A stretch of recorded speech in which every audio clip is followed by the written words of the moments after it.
This is I'm Stark, and in this video we will be looking at Wolsey, Luther and church reform. So first of all, we will look at Wolsey and his role in the church, because as Cardinal of England, Wolsey was the Pope's representative in England. Now Henry VIII also helped Wolsey put pressure on the Pope for Wolsey to become Papal Legate. And in 1524, this was made permanent, and this meant that he received additional powers, meaning that he could act on behalf of the Pope. Now this meant that he could give leadership towards the church in England. And when Henry VIII had come to the throne in 1509, there was an enthusiasm for religious devotion, and the majority of the population did remain loyal to the Catholic Church. However, there were many people starting to notice problems with the church, and this meant that there was maybe a requisite for church reform. Now we will now look at some of the problems which were within the church. Now first of all, there was the corruption, and with the invention of printing, many people became aware of the corruptions within the church. Now these offences including pluralism, which is receiving the profits of more than one post, simony, which is the purchase of church offices, and non-residence, which is receiving the profits of a post without being present to perform the duties required.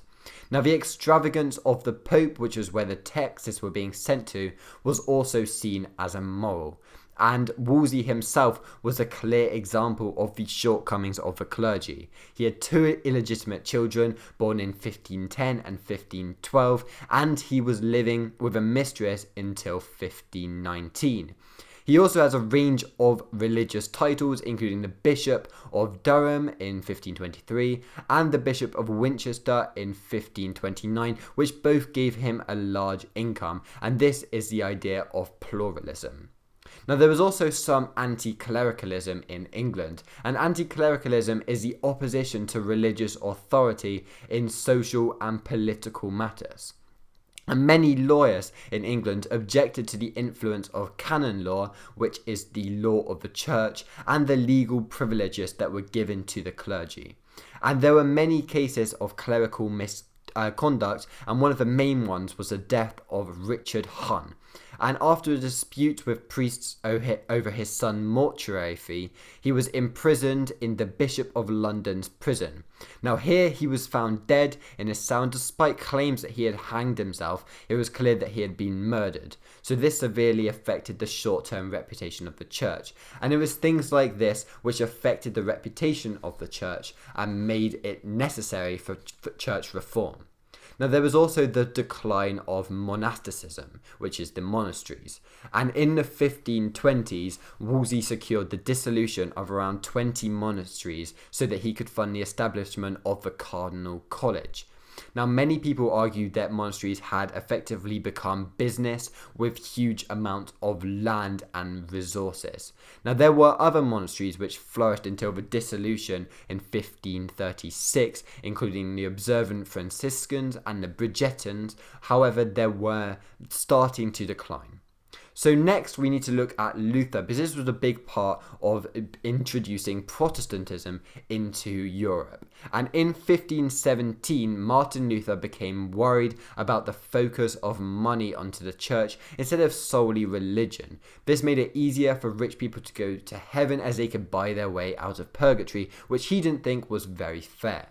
Therefore, he published his 95 Theses in 1517, which criticised the Catholic Church. And many people in Germany, which was where he was from, were willing to support him due to their own religious beliefs and because it could be used as a weapon against Charles V. Now these views had come to England by the 1520s through merchants and trade, and in England these people met at the White Horse pub in Cambridge where they discussed Luther's theology. And they were helped when Tyndale began to publish parts of the Bible into English. And although their numbers were initially small, they started to gain greater control when Henry VIII attempted to gain a divorce. So finally, we will look at the church reform under Wolsey. Now, Wolsey did not see church reforms as a major job of his. However, he did use his capacity as Papal Legate to order English bishops into carrying out their roles more thoroughly. He was also responsible for the start of the closing in monasteries when in 1528 monasteries with fewer than 6 inmates were closed down. However, he was strongly opposed to Protestant heresy in England, and he initiated public burnings of Luther's text, which started in May 1521 by St. Paul's. So several people suspected of any Protestant sympathies were also arrested and punished. However, nobody was executed until 1530.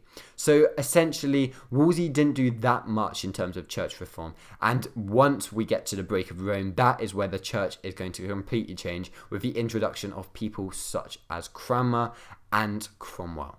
So thank you for watching this video, and see you soon.